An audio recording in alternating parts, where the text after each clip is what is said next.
I should be using my tripod, but I don't know where it's at. So now is the time for me to do this video, and we're just gonna get on with it. Hopefully this is a good angle and not distracting to what I'm about to say. So I decided this year to homeschool.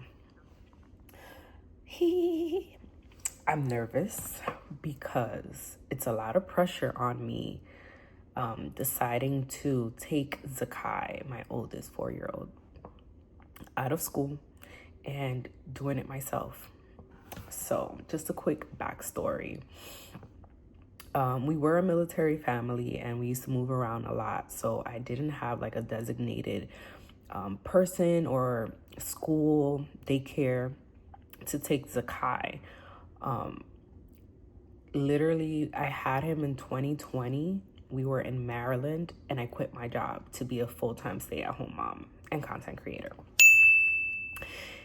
After that, we moved to California and my husband went on deployment. Now, mind you, I didn't have any family out there. I had one cousin, literally just one cousin out there, and I didn't know anyone else. So while he was away on deployment, I basically was homeschooling, you can say, because I didn't put my kid in daycare or anything like that.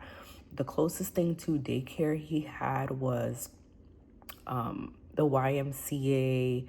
They had like a child watch program where they would allow you to drop off your kid for about 2 hours for you to get a workout in, and then you had to come and pick him up.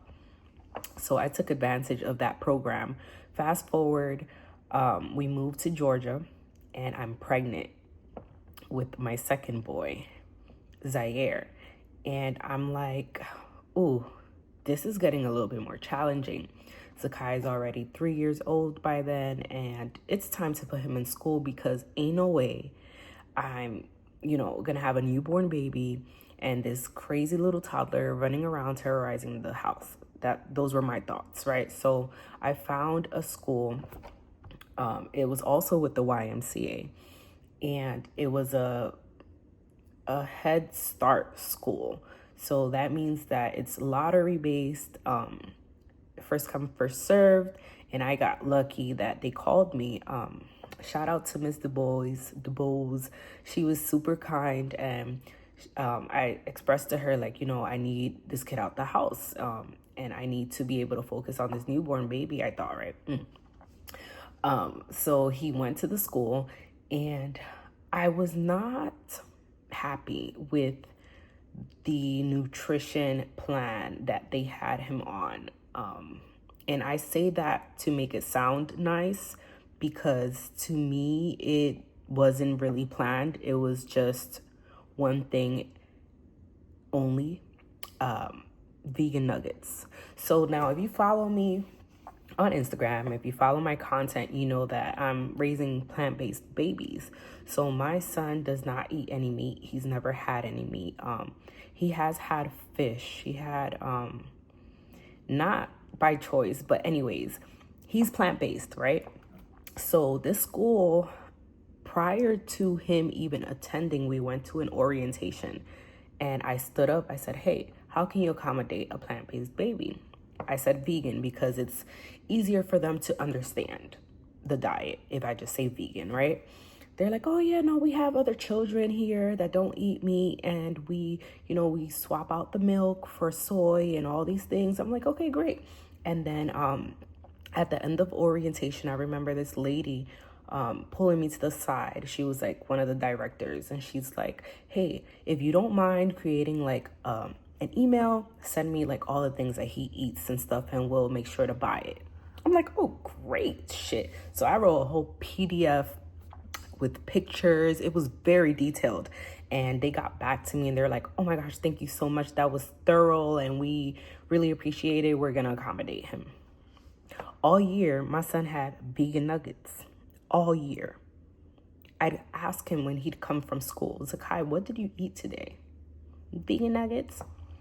I'm like, you barely even eat that at home. That's a junk food at the end of the day. Like, we don't eat junk every single day.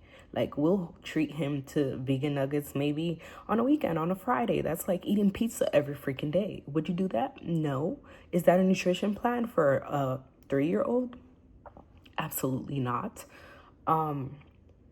It was so bad that we went to a luncheon that they invited us to. Now, they know his diet, right?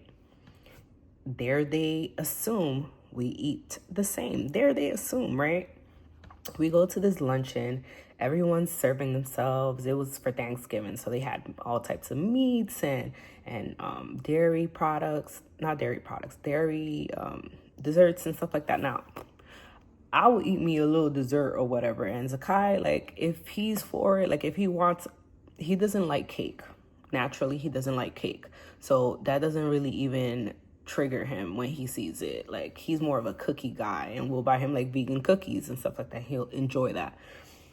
Anyways, the point is, while we went to this luncheon and they're like eating, and him and I and his dad and his little brother, we're just sitting there. No one came to us. No one said nothing. I had to go to the director and ask, hey, my son's diet, because they're very like, everybody knows everyone and everybody knows like everyone's situation. So they know his diet. This is Thanksgiving, so they're hip to it all. And I'm like, hey, my son hasn't ate anything. Is there something for him to eat?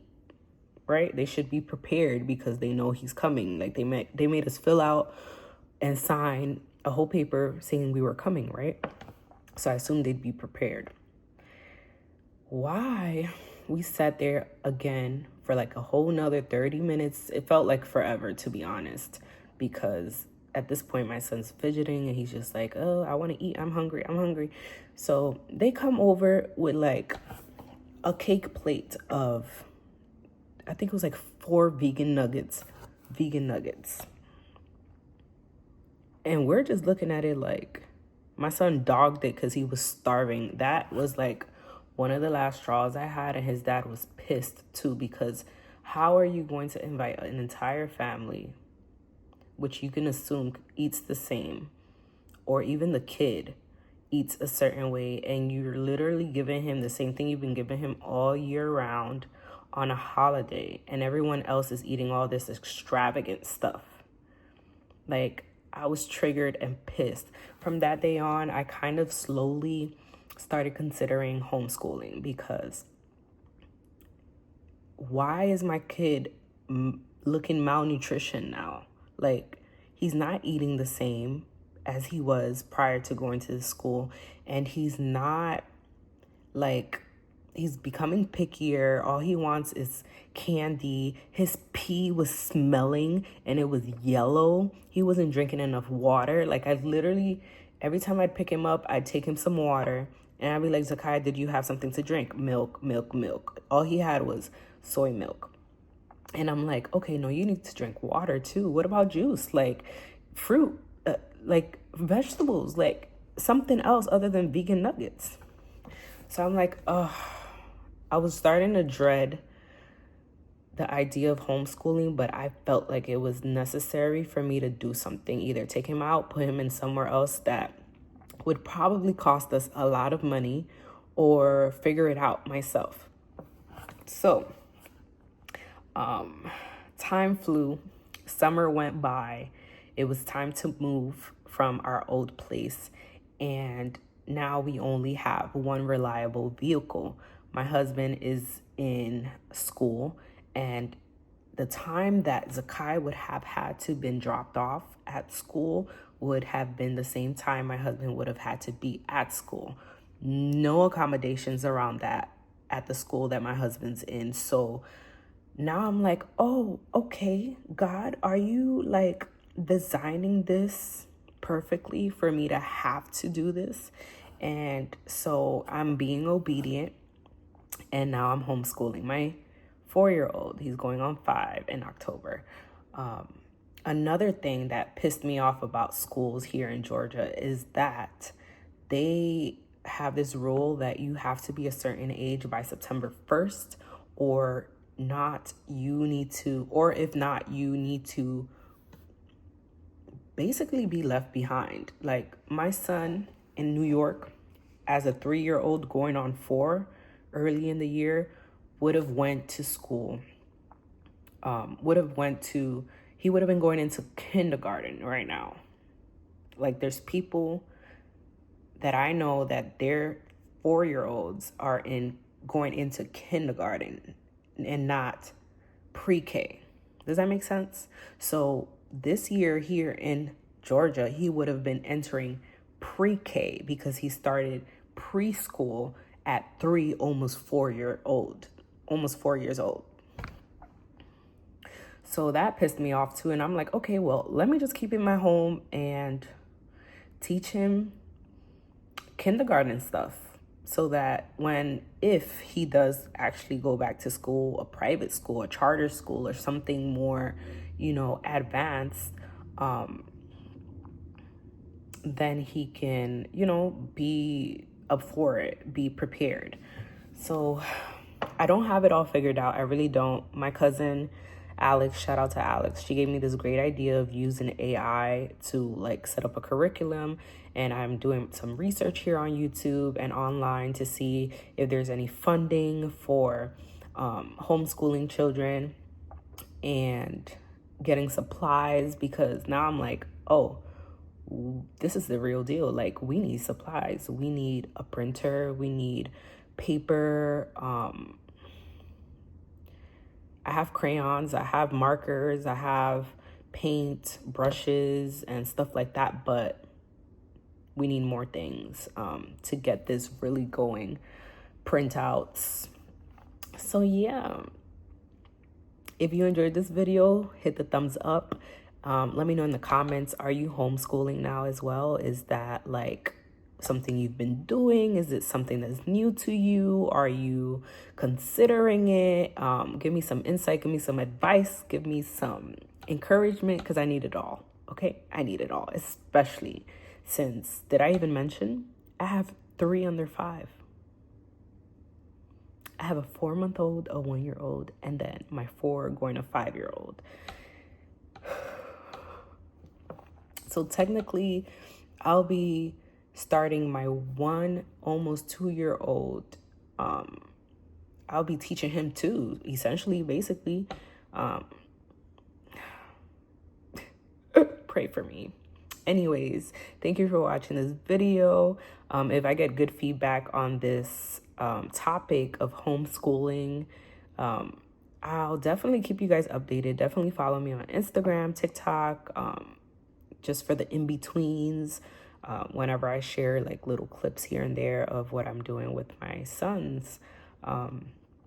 Yeah, peace out. Subscribe.